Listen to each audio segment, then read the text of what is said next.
going to start with the non-medicated और first generation IUDs।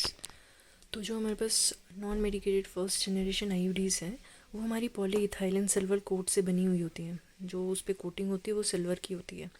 अलग अलग शेप्स की आती है, जैसे कॉइल शेप्ड होगी, लूप्स हो सकती हैं या फिर स्पाइरल शेप की हो सकती है। सबसे पहले हमारे पास यहाँ पे है लिपीज़ लूप। तो लिपीज़ लूप यहाँ पे आप देख सकते हो, ये डबल एस शेप की है और इसके नीचे एक थ्रेड होता है। ये डबल एस शेप की है, इसके नीचे थ्रेड होता है। तो जो लिपिस लूप है वो डबल एस शेप की है और इसकी जो टेल है वो किसकी बनी हुई है, नायलॉन वाइट थ्रेड की बनी है। ईजीली ये रिमूव हो जाता है।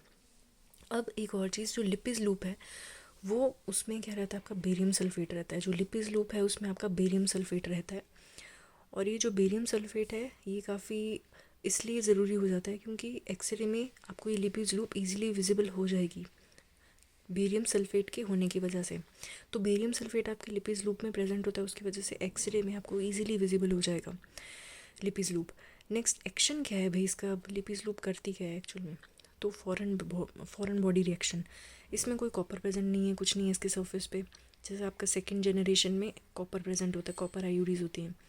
यहाँ पे एक्शन है फॉरेन बॉडी रिएक्शन, कि आप कोई भी बाहर से बॉडी के अंदर चीज़ डालोगे तो बॉडी उसके अगेंस्ट कुछ ना कुछ तो रिस्पॉन्स देगी।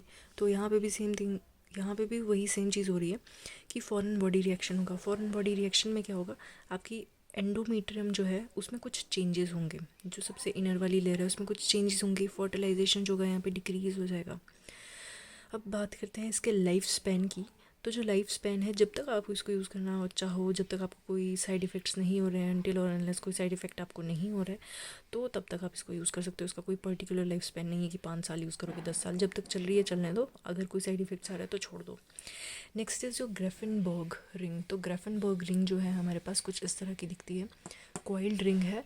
एंड यहाँ पे ये हमारी वेजाइनल रिंग से हम काफ़ी इसको कंफ्यूज कर देते हैं कि वेजाइनल रिंग भी कुछ इसी तरह की दिखती है, लेकिन याद रखना कि जो वेजाइनल रिंग है वो सिर्फ वेजाइना में ही डलती है। जो ग्रेफेनबर्ग रिंग है ये आप यूट्रस में फिक्स कर रहे हो। नेक्स्ट थिंग इसकी, ये भी सिल्वर वायर की बनी हुई है। तो यही था हमारा पूरा नॉन मेडिकेटेड IUDs या फिर फर्स्ट जनरेशन IUDs के बारे में।